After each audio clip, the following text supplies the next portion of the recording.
Io sono Cristina Geretti e vengo da Treviso, in realtà Oderzo, che è un piccolo paese vicino a Treviso, e però ovviamente sono sempre bazzicata per Conegliano, quindi mi definisco anche coneglianese, dai. Per me fare musica è come respirare dell'aria, no?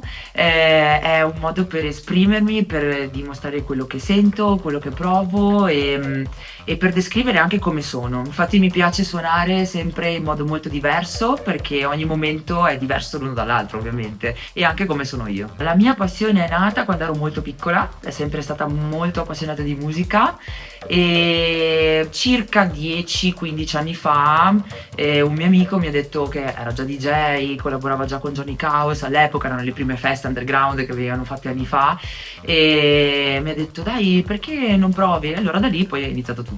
È diventata una ragione di vita. Parlo in modo comune, che penso che un sogno comune di penso qualsiasi artista sia quello di sfondare, no?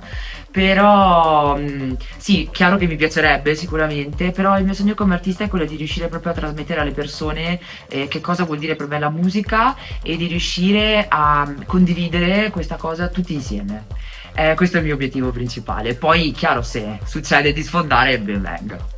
Mi piace molto Cassie, ad esempio, la seguo molto, mi piace la groove che ha, il modo che ha, però ci sono anche tantissimi artisti che magari non fanno parte del genere musicale che io sono tendenzialmente, come ad esempio potrebbe essere un Lenfacchi o un Ben Clock, che io reputo maestri della musica, ma ce ne sono tantissimi in realtà, e poi mi piace molto anche Sonia Munir, Franco Cinelli, tutta quella linea musicale mi piace molto.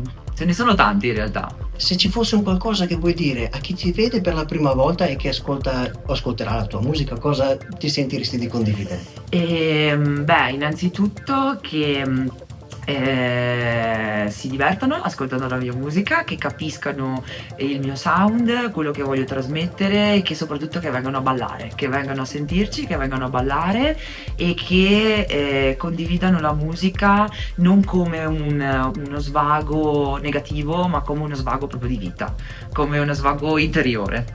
Nice. Grazie Cristina. Prego.